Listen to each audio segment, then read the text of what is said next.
Hi tribe, hope you're doing well today. So I have to apologize for not being able to do a video yesterday. I was completely out of commission. There's been really intense energies in the cosmos this week because we have 3 planets going into retrograde, and they are Venus, Jupiter, and Saturn. So please message me and let me know if you're feeling any intense energies, especially if you're a sensitive empath, because this is the Empath Energy Update with Rena from InsideJobHealing.com for the week of May 11th through the 17th. So what's going on in the planets? So with Venus, especially it went retrograde yesterday.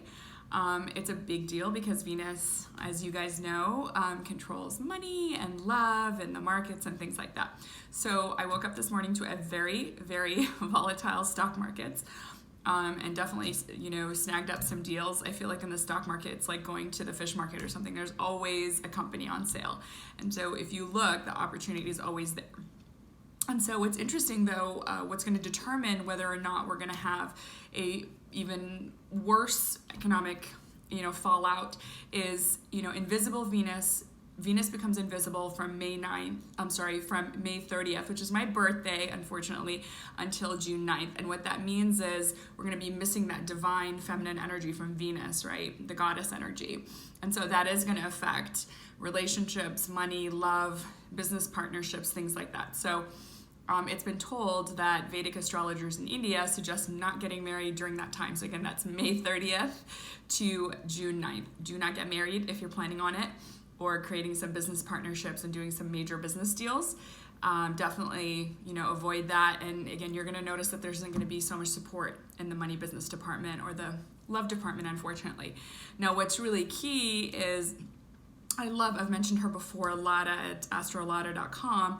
She talks about the fact that on June 9th, if Venus appears, it's in this amazing star that's all about leadership and wealth, especially for those of us that are Gemini, sun or moon or ascendant, which is yours truly. So I'm really happy about that. So that's really fun. And so what I wanted to mention though is if it doesn't become visible on June 9th, we're kind of in trouble because the last time in the 2008 recession was actually 40 days late. And that was indicative of us getting into worse financial downfall and not returning as quickly. So please pray that we're able to see Venus visible in the skies on June 9th or, 2 or 3 days, give or take, in either direction. So that way we can bounce back. So for those of us that are, trying to take advantage of millionaire conjunction and are investing, if our life depended on it, we really want to be able to bounce back sooner than later. Having said that, she also mentions that Saturn is going to be, kind of affecting universities and churches, and we're already seeing that because I just read that the biggest university system, Cal State, has decided to go all online for the fall semester. So, and Rahu, I mentioned this before, is in Gemini, which I'm super happy about because my sign is all about communication and sales and marketing and online things and social media and bringing people together. And so those companies are going to really do well in the next year and a half because we're going to have this huge boost energetically. So again, you can see that the universities are being affected and they're going online. So it makes complete sense. So hopefully you guys are as crazy about astrology as I am. I'm not an astrologist, but I am a spiritual mindset coach and a healer. And so I really love looking at the planets and what's going on cosmically because I am very intuitive. And like I said, I could feel all these energies going on, and it's so nice to have a explanation for the cognitive mind. And so I hope you agree too. So I wanted to share a card that I pulled this morning for us, for the collective. Isn't this beautiful? It's the Forest card.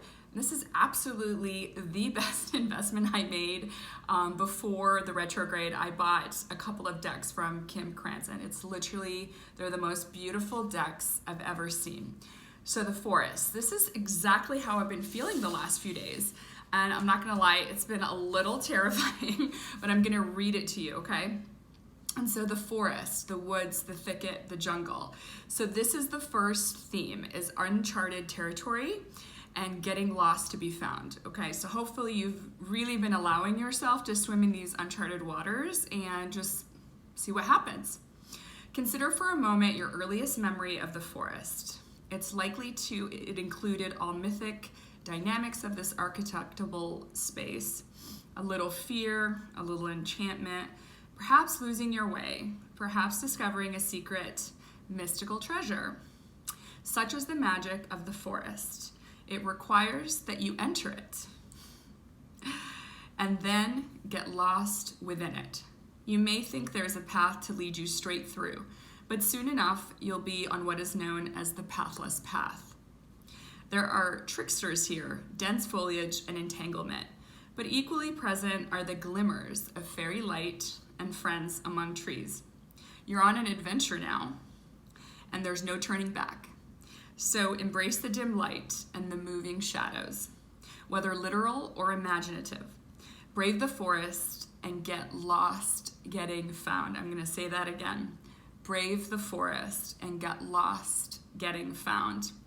I think this is really important to really note, because a lot of us are feeling like we've never been in this situation before. And it's like, what is the new normal? Is it safe to go outside? Is there a second round of coronavirus hitting the globe? You know, are we in a job we love? What do we want to do? How can we pivot? You know, are we in relationships that really, you know, light us up? Things like that. So a lot of us are starting to, we spend a lot of time, 3 months thinking and mulling things over. And there is definitely that energy of confusion. And so this is something else that she says on this card is, if you get out of the forest without feeling lost, you are only in a little grove of trees. The great archetypal forest requires that we spend at least one night frightened for our life.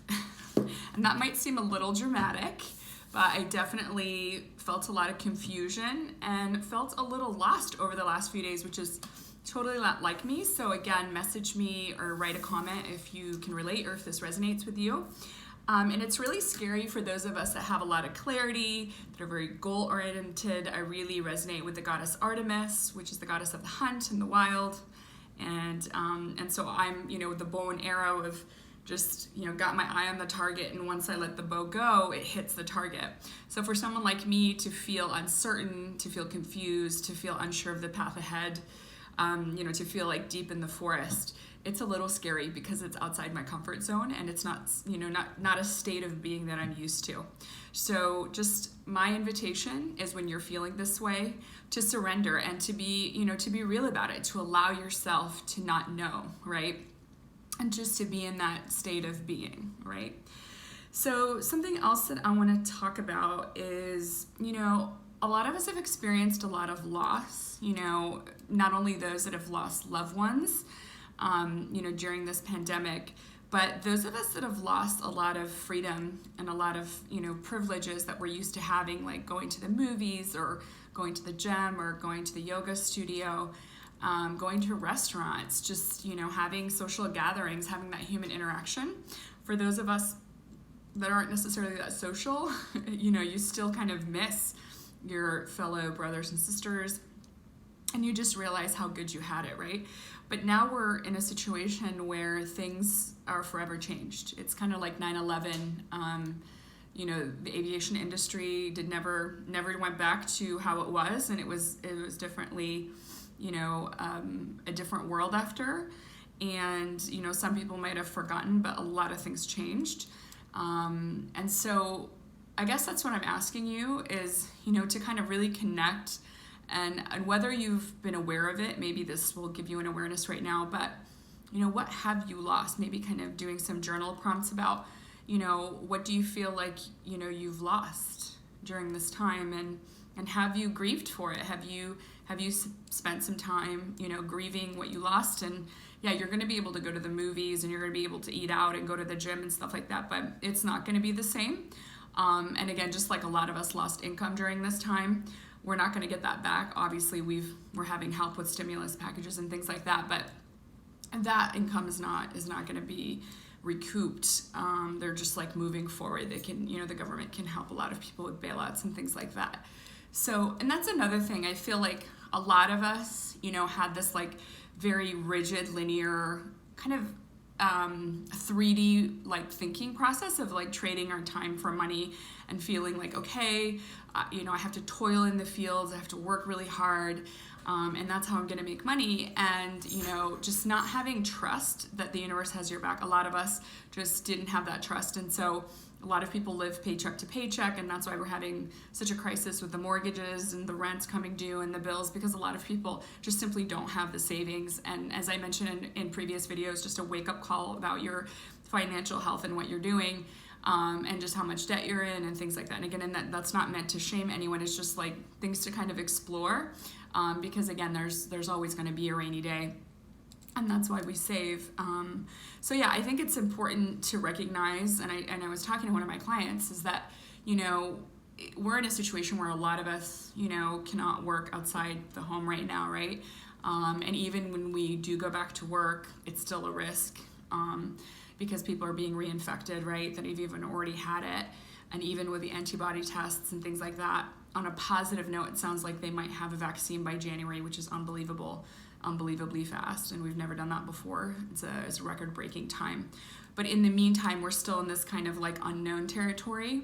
And so yeah, but I guess the silver lining is what I'm saying is, like, even though, you know, those of us that have been laid off or are, you know, are underemployed, things like that, we are getting unemployment. A lot of people have gotten their PPP loans and things like that.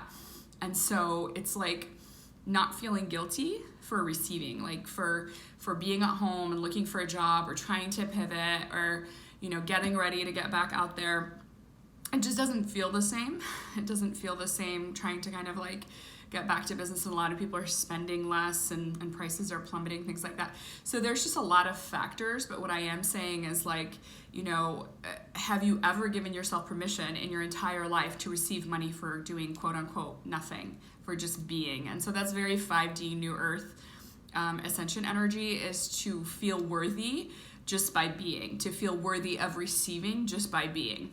And so, yeah, so some of us are experiencing that, where we are receiving funds, we are getting our basic needs met, and yet we didn't have to go out and toil in the fields. And of course, that's temporary.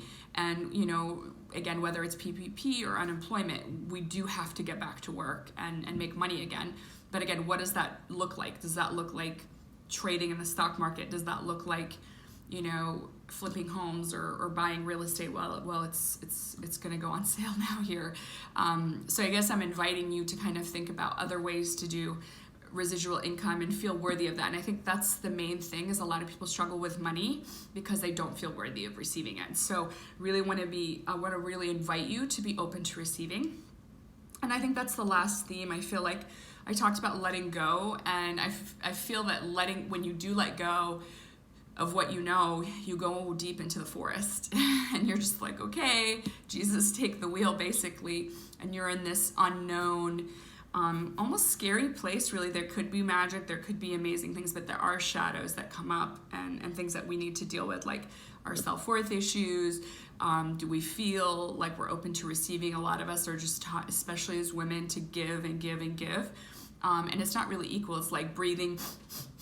It's like inhaling, and giving is actually the masculine energy, the sun energy, whereas receiving is the feminine energy, the yin energy, which is the moon. So I feel like we're just in this yin state, and we're being recalibrated and resetting as a society. So yeah, just kind of, that's the other theme, is just let go in order to feel worthy of receiving, because if you're hanging on to something, you're not going to be open to receiving. So I've been talking to a lot of people. We've been cleaning out our cars and our closets and everything like that. So if you haven't already done that, just let go of that old stagnant energy, things that don't bring you joy, as Marie Kondo says in her books and in her Netflix show. Just get rid of it and really open up, because you can't receive new energies if you're holding on to the old. So don't be afraid to let go, as scary as it is. And lastly, so feel worthy of being open to receiving and let go of resistance. And the last thing I want to say is, I'm just so happy that Luna has recovered so beautifully. We're getting her stitches out today. We're both healed. We're both in a state of forgiveness. And we're ready to move on. We processed a lot of our traumas, and we are happy and healthy, and hope you are too. Love you lots. It's Rena from InsideJobHealing.com.